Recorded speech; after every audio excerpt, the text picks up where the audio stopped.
ladies and gentlemen, absolute pleasure to be here. But before I kick off on what is in the session, I am a storyteller. I'm a journalist. So I'm going to begin with a story. There's a boy I know about 300 kilometers from here who wanted to be a footballer. He decided that at the age of 16, he will move out because the city that he is in does not possibly offer a turf or sporting professionals who will help him achieve his dreams. He comes from a middle-class family, so he moves to the next best possible place, which is Chandigarh. From Chandigarh, he gets trained. Now, it takes money, of course, to be trained. If you want to be a footballer in India, you know that there's not enough coaching facilities available, and he gets that right kind of coaching and the right kind of turf in Chandigarh. At this time, he's trained. He's told he has potential. So then he decides to go to Bengaluru. Bengaluru is where he starts his sort of professional football training as well as his journey. Now, it's already been 3 years in the process. He's now 21 years old. A lot of people are telling him that his time is over. A lot of others are telling him, don't listen to them. Your story is still unending. It's unfinished. It's not written off just as yet. Now, this is a story of a typical new India, where parents are not scared to send their children away because they believe sports has a future. At the same time, this is also a story of an audacious young person who is willing to put off his studies because he understands that his home city does not offer him that kind of facility and move out of his comfort zone to different cities at a very young, tender age of 16 years old. Now, this happens to be my brother, and I'm very fortunate to be sitting here. But this, as I said, is also a story of every other young Indian family, as well as a person who has willingness to do something, perhaps is not able to do so in absence of enough facilities, even though he has potential. As I said, his story is still unfinished, so we don't know. He may just be a professional footballer. But as we kickstart this session, the first big question I believe we have in front of us is that we want sports to have to be synonymous to brand India. I want to come to you, Lloyd, and since you're my co-panelist, and I think maybe you can take it off to other panelists here, how close are we to achieving that dream of India going beyond cricket and also building an image of a sporting nation? Thank you, Shweta. And I think we've got a great set of panel who should be answering this. But if I could just say one thing, I think the last decade truly has seen Indian sport come of age. As many people would say, for a long time we were a one-trick pony, right? Cricket was Indian sport. I think clearly what we've seen in the last decade is the coming of age of many other sports. Of course, athletics with Neerav Chopra was a big turning point, but across chess, across badminton, across the whole range of sports, I think today India has become a major force. And I think that has been one significant achievement. And clearly just given the size of the growing Indian economy, I think you could say we're punching below our weight. I think that's slowly correcting itself. And I hope through the course of this session, we'll actually be able to probe deeper into this aspect. I think no better than Pullela to answer that question. Pullela, do you still think we are punching below our weight? Do you think we are getting there just as yet? We heard Sports Minister just before the session, and he talked about how India has had a pivotal journey in sports in the last decade. And I believe a lot of you agree that there have been significant changes. Would you agree with that? Well, I think the last 10 years have been phenomenal in Indian sport. I think the way the growth has been is enormous. The inspiration has been fantastic. No time before has the Prime Minister of the country spoken about sports so much. No time before has a prime news channel kicked off with sport as one of its major events. So I think we are looking at sport as a primary news-making, as a primary decision-making, people taking up sport. And I think I'll get back to your brother's story in that one bit, because what has happened is this huge inspiration, and also what the sports minister spoke about, Khelo India and all of that, has made kids in the country aspire, parents in the country think that this dream is possible. And they have taken up sport very, very rigorously. What is also happening is that kids, players are taking up sport, leaving education. Your brother left it at 16, so he at least has some leeway. But for some, it's happening at 9. And that is a big case of concern, wherein we have, because at the end of the day, sport has only a very thin margin of people. We have people speaking about how, and I don't know if I can articulate it very well, but we are talking about how there are 6,000 kids across various sports who are giving 6 lakhs a month and 3 lakhs a month and stuff. But in reality, what happens to the 5,600 people who don't make it? Where are they going for their jobs? Are they skilled enough for their next journey? I think this is a big case of concern for me, who has seen the entire ecosystem of sport. For me, I think if you fail at 21, and if you have the education and the skill set, like I really loved when Barun said, I will pick people who have played sport. But what happens if that guy doesn't have any education at all? And this is a cause of concern. So at 30, if you're a world champion, you have another 30 years to live, and you don't have the skill sets for the next set of your life, what happens to you? So these are more of the concerns, because we have grown too fast as a country in sport. We are still pushing forward in big force, and that is amazing. On that side of the story, I'm super excited, and it should continue. But I think we need to look at the entire ecosystem, because all it takes is one generation of failed sports person to show that the society, to show to the society, or the society will see it and say, there's no use playing sport. So you don't want that to happen. So great to know that things are changing, and thank you for sharing that candidly, Gopi. I want to go across to Latika, and I know Latika from a different era, the late 90s, when I headed marketing at Pepsi, and we used to go to Latika because she managed a whole bunch of Super A cricketers. Virendra Sehwag, I remember a long conversation with her. And then somewhere in the mid-2000s or 2005 thereabouts, she got into other sports. You, I think, signed on Abhinav Bindra and then subsequently other sports. So Latika, is it really changing when it comes to support to other sports?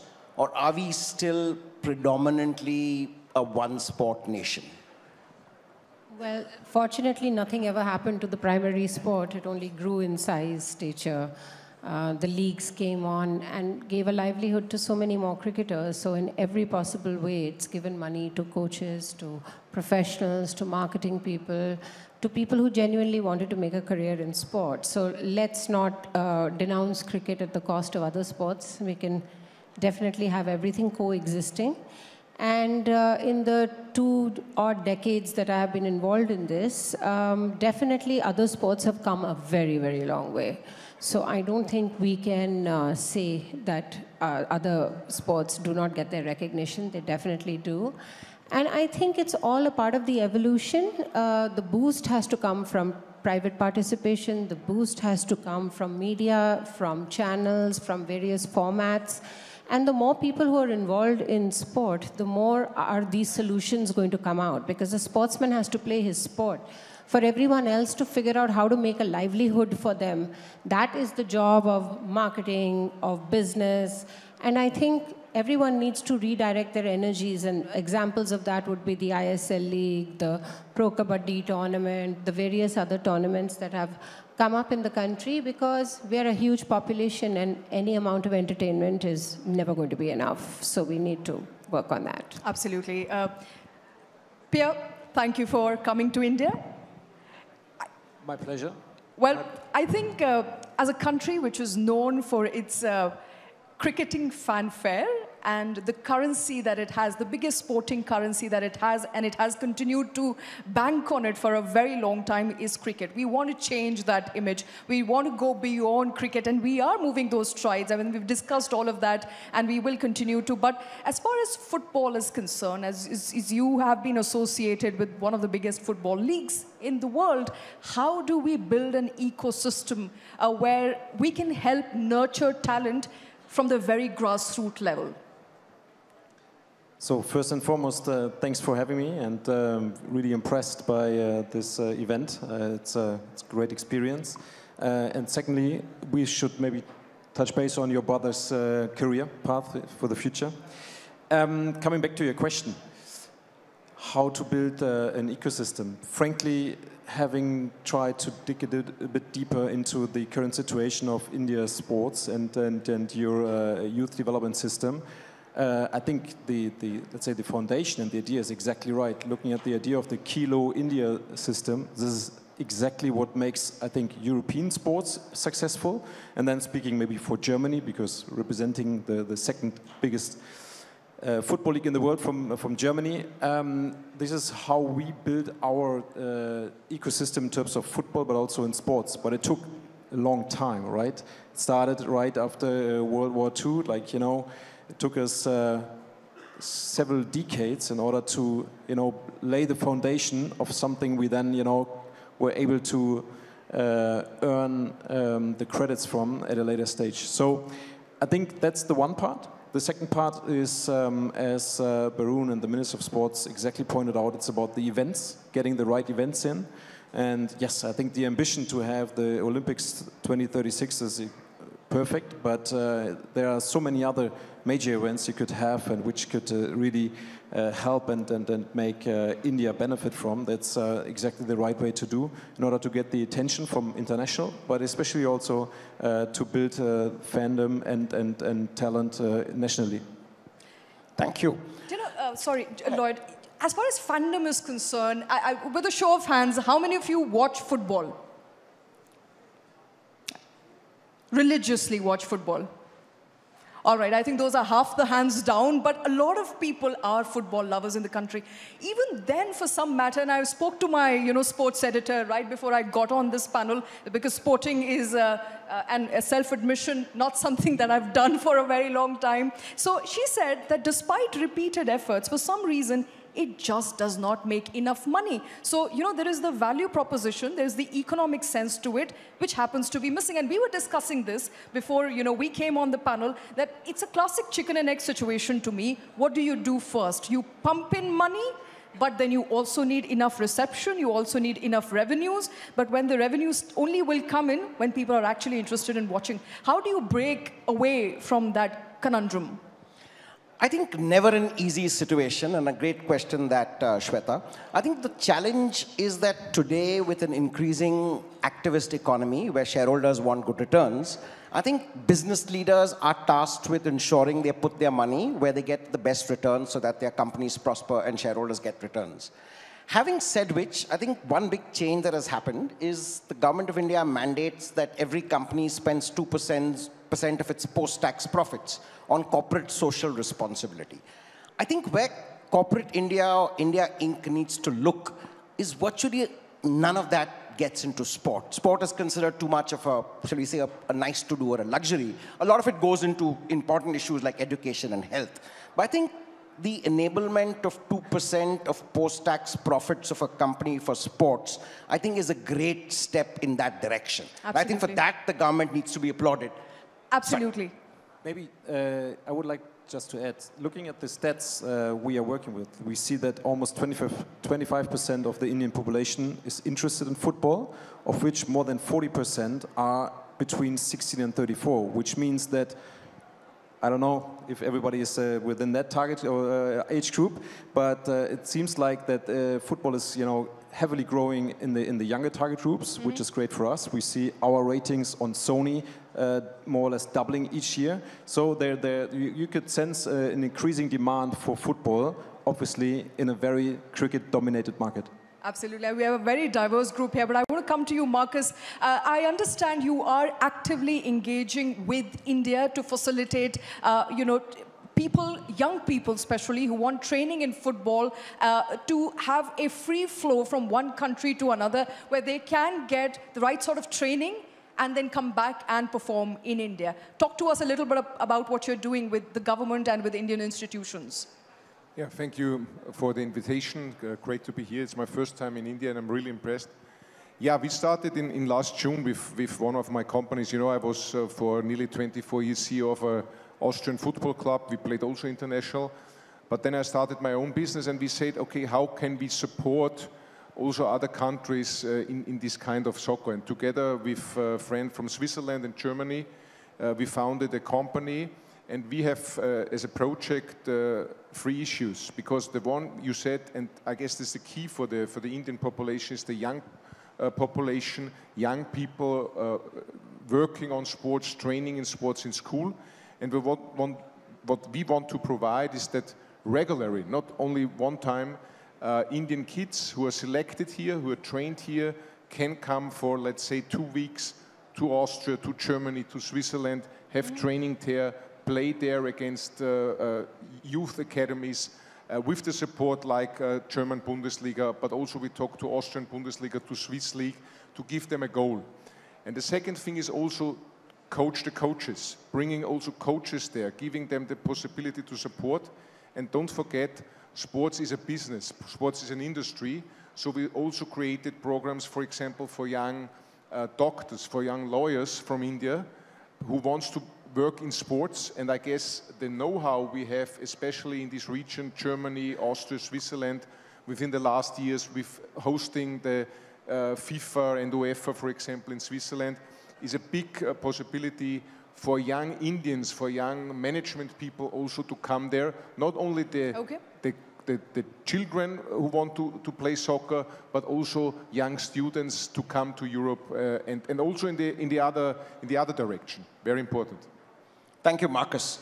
I want to come to my friend Subhranshu, and he's CMO at Tata Motors. And the Tatas, as we all know, have always been invested in sport, even long before CSR and such things came in. I remember back in the 80s, the Tata Football Academy bought in Pele's Cosmos, and this was another era. But the Tatas have consciously worked closely with sports, and not just at the macro levels.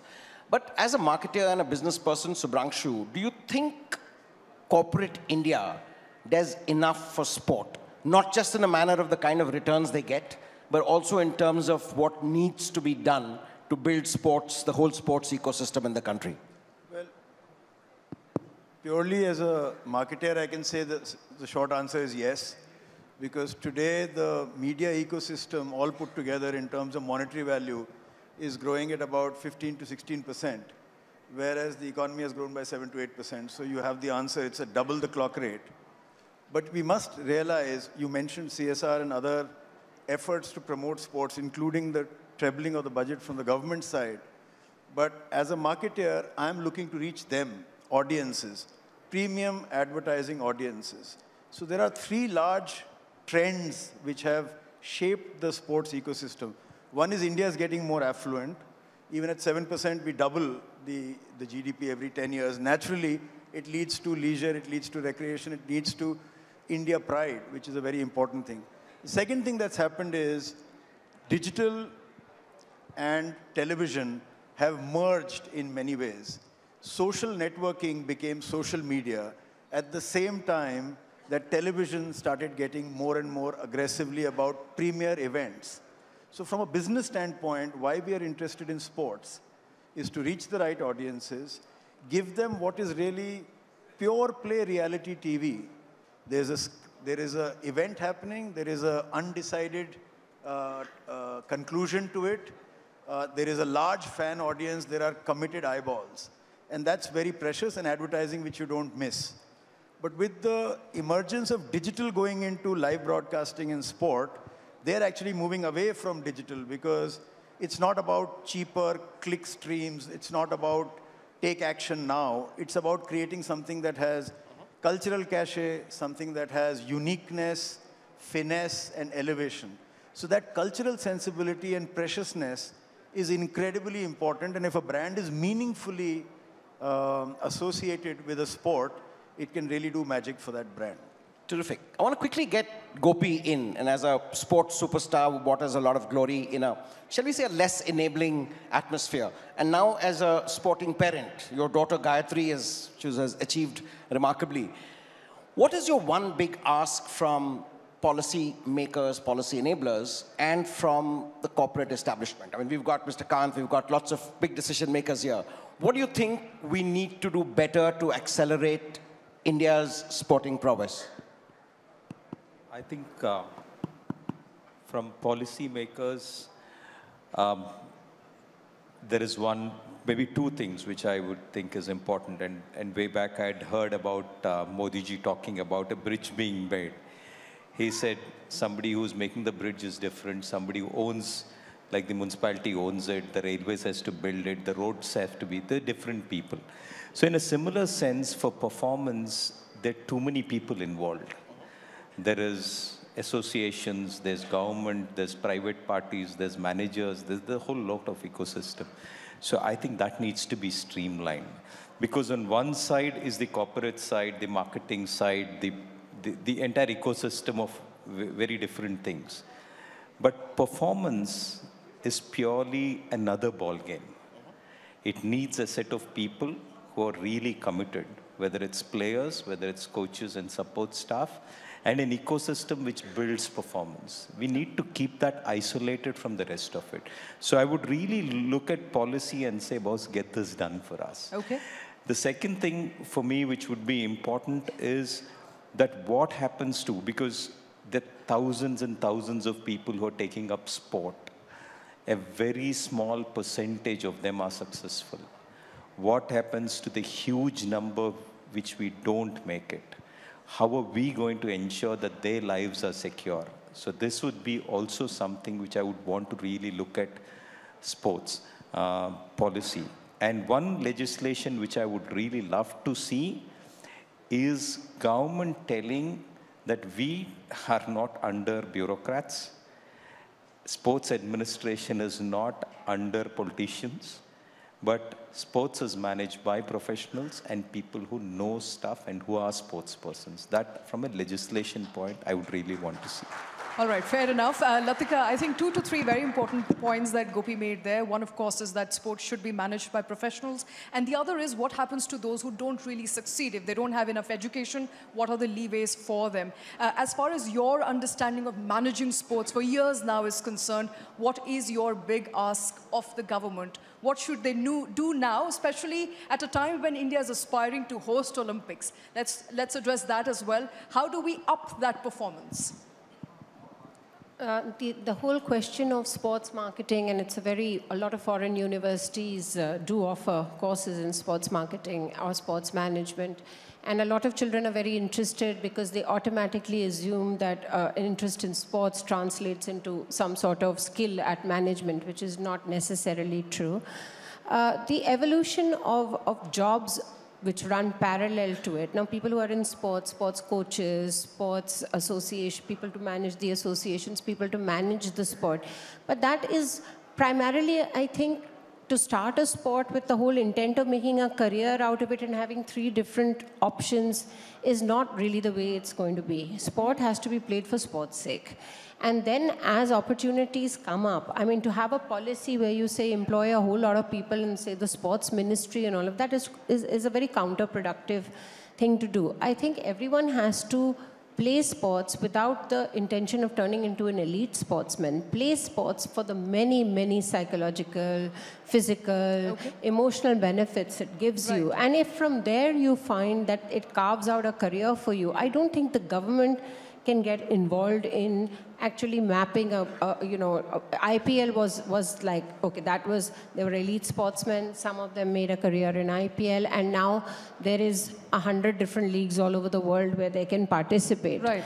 But that comes from the love of the sport. This generation that is playing these leagues and all today in Australia and Bangladesh and Sri Lanka, they didn't know these opportunities were ever going to come up. Absolutely. So play for the sake of playing, enjoy your sport, excel at it as much as you can. But if you really think that there has to be a second grade to the whole thing, most old sports people become coaches, they become administrators, they become, all my boys have become commentators now, which was unknown in the 90s. I mean, that they would have a career in commentary.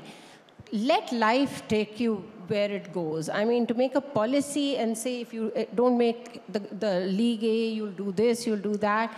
things will sort themselves out as they go along. Thank you very much for that. Unfortunately, we've run out of time on this session, but thank you very much, all of you, for taking time out, for being here with us today.